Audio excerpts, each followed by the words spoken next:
काम के साथ जुड़ते हैं और बहुत जल्दी वो काम को बंद कर देते हैं। यानी अगर देखा जाए तो 100 अगर मुर्गी फार्म हर साल खुल रहा है तो उसमें से 70 ऐसे मुर्गी फार्म होता है जो कि बंद पड़ जाता है और 30 ही आगे रन कर पाता है। तो इसके पीछे सबसे बड़ा जो कारण है वो है दोस्तों, फार्मर्स लालच में आके या फिर किसी भी जगह से इन्फ्लुएंस होकर इस काम को शुरू कर देते हैं बिना कोई जानकारी लेके। तो इसलिए जब भी आप इस काम के साथ जुड़ेंगे, खासतौर पे मुर्गी पालन के साथ, तो आपको कुछ बातों को ध्यान में रखते हुए कुछ जानकारी लेके इस काम के साथ उतरना होगा और तभी आप इस जगह पे सक्सेस कर पाएंगे। अब दोस्तों बात करते हैं, अगर आप नए हो और आपने मन बना लिया है कि आपको मुर्गी पालन का बिजनेस करना है, आपको इस काम के साथ जुड़ना है, तो मैं आगे आपको 5 ऐसे इंपॉर्टेंट बातें बताने वाला हूं जिसको जाने बिना आपको इस काम को कभी नहीं शुरू करना चाहिए। तो उसमें से सबसे पहले नंबर पे है बेसिक फार्मिंग नॉलेज। यानी दोस्तों आपको साधारण मुर्गी पालन का जो जानकारी है वो जरूर से लेना चाहिए, तभी आपको इस काम को करना चाहिए।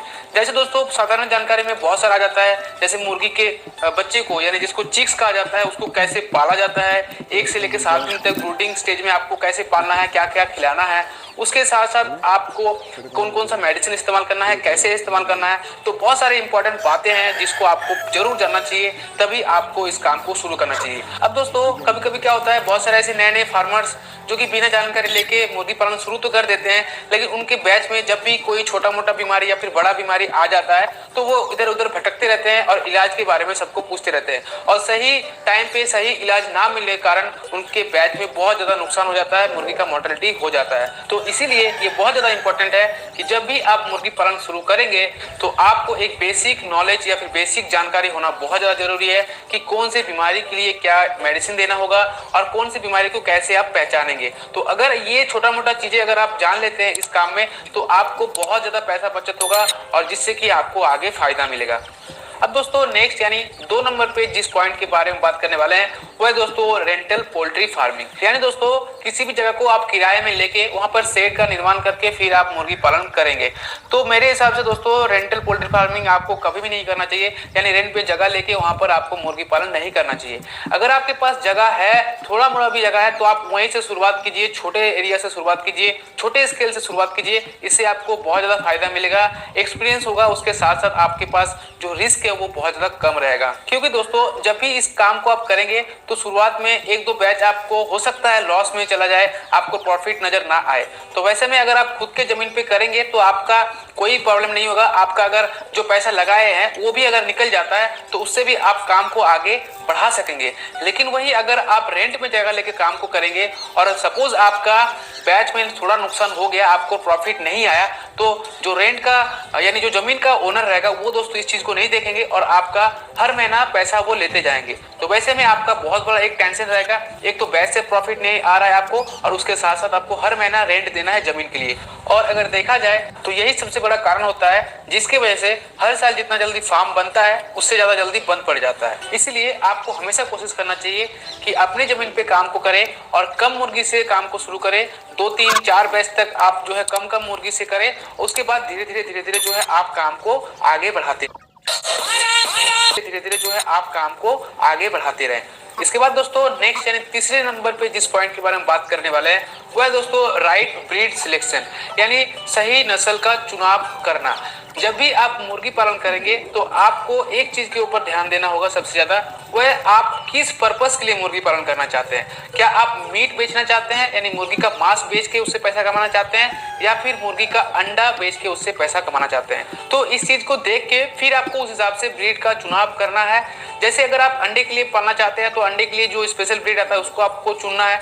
अगर आप मीट के लिए जाएंगे तो मीट के लिए जो स्पेशल कुछ ब्रीड है जो कि बहुत जल्दी तैयार हो जाता है, तो वैसे ब्रीड को आपको चुनना है। और अगर आप मीट और अंडा दोनों के लिए पालना चाहेंगे तो आपको देखना होगा कौन सा ऐसा ब्रीड है जो बहुत ही जल्दी तैयार भी हो जाता है और उसके साथ साथ अंडा भी बहुत ज्यादा देती है। तो उस हिसाब से फिर आपको ब्रीड का चुनाव करके आपको मुर्गी पालन का काम शुरू करना है। लेकिन इसके साथ साथ आपको एक और चीज में ध्यान देना है, वह जो भी ब्रीड आप पाल रहे हैं आपके लोकल मार्केट में उसका डिमांड होना बहुत ज्यादा जरूरी है। अगर आप दोस्तों ऐसे मुर्गी का चुनाव कर लिए जैसे अगर आप गांव घर के एरिया से बिलोंग करते हैं और वहां पर अगर आप कड़कनाथ मुर्गी का चुनाव कर लिए कि कड़कनाथ ब्रीड हम पालेंगे, तो आपको देखना है कि क्या आप उस जगह पे उस ब्रीड को बेच पाएंगे, सेल कर पाएंगे? क्योंकि कड़कनाथ मुर्गी जैसे सुना जाता है कि बहुत ज्यादा महंगा आता है, 500-600 रुपया किलो के हिसाब से बेचता है। तो अगर आप गाँव में उस मुर्गी का पालन कर लेंगे तो आपका वो मुर्गी को 500 रुपया किलो के हिसाब से कोई नहीं खरीदेगा। तो आपका पूरा का पूरा वेस्ट चला जाएगा, टाइम भी वेस्ट जाएगा और पैसा भी वेस्ट जाएगा। तो इसीलिए सही जगह पे आपको सही ब्रीड का चुनाव करना है।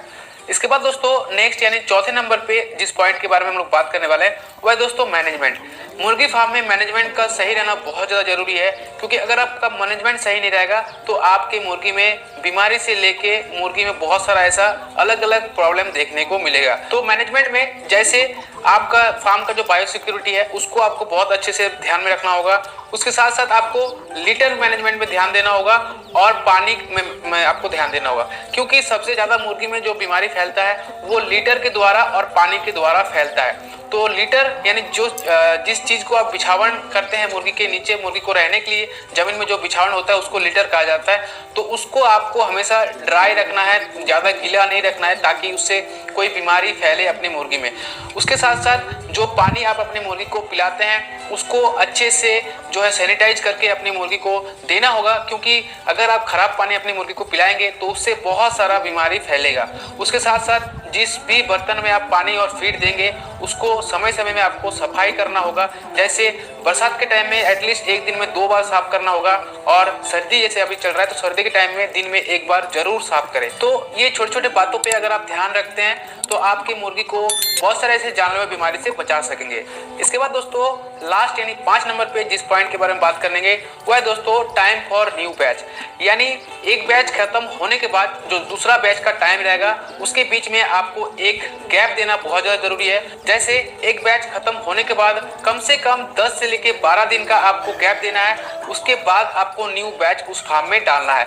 बहुत सारे ऐसे फार्मर्स हैं जो कि जल्दी से जल्दी प्रॉफिट कमाने के चक्कर में वो एक बैच खत्म करते हैं और उसके 2 से लेके 3 दिन बाद ही वो नया बैच डाल देते हैं। तो इससे बहुत ज़्यादा नुकसान हो सकता है, आपको बहुत बड़ा नुकसान हो सकता है, क्योंकि लास्ट बैच में जो आपके मुर्गी में बीमारी आया था वो बीमारी फिर नए बैच में आ सकता है। तो इसीलिए 10 से लेके 12 दिन का मिनिमम गैप होना चाहिए, और उस बीच में आप अपने फार्म को अच्छे से सैनिटाइज करके अच्छे से चूना ब्लीचिंग पाउडर का छिड़काव करके फिर अगर न्यू बैच आप डालेंगे तो जो भी लास्ट बैच में बीमारी था वो नए बैच में आने का खतरा नहीं रहेगा। तो दोस्तों ये था 5 मेन पॉइंट। इसके अलावा और भी बहुत सारे इंपॉर्टेंट बातें हैं जिसको आपको जानना बहुत ज़्यादा जरूरी है।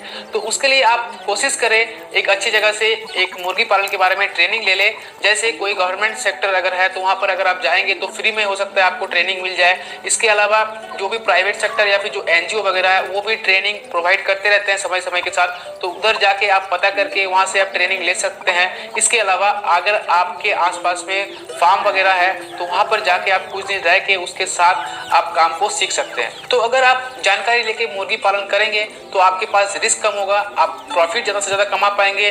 उसके साथ साथ आप जितना काम को करते रहेंगे उतना आपको जो है नॉलेज मिलता रहेगा, उतना आपके पास एक्सपीरियंस होता जाएगा। तो दोस्तों बस आज का था ये एक छोटा सा वीडियो। आई होप आपको ये वीडियो अच्छा लगा होगा।